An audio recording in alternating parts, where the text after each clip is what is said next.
ના ગયા પછી જે આપણે સૌ એમના માન માટે ઉપસ્થિત થયા છીએ, શાંતિ વંદના માટે ઉપસ્થિત થયા છીએ.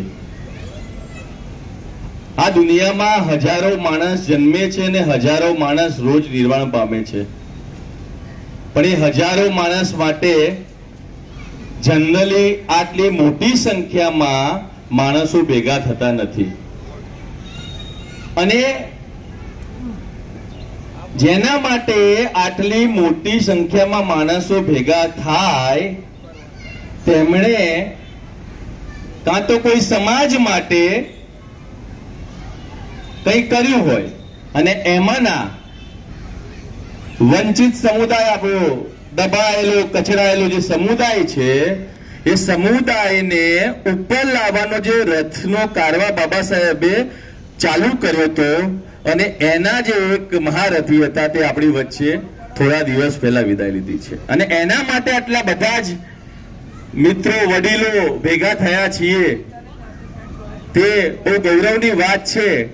કારણ કે આપણા બધાનો સહકાર જો એમને પરિવારને નહીં મળે તો આવનારી મુસીબતોમાં એ સામનો નહીં કરી શકે. ઘણી બધી વાતો થઈ અને ઘણા બધા ડોનેશન આવ્યા.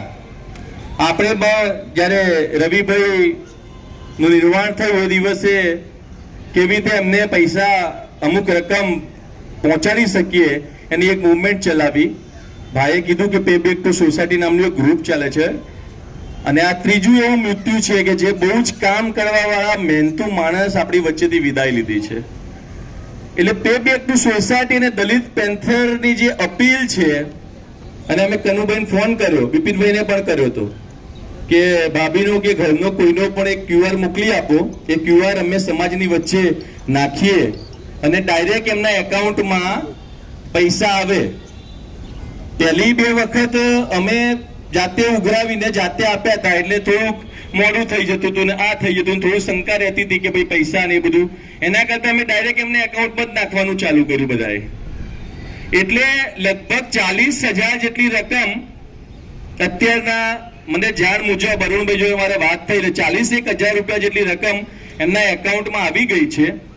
હજુ પણ દલિત પેન્થરની અને પે બેક ટુ સોસાયટીની જે અપીલ છે એના ભાગરૂપે ગુજરાતમાંથી બીજા મિત્રો સતત નાખતા રહેશે.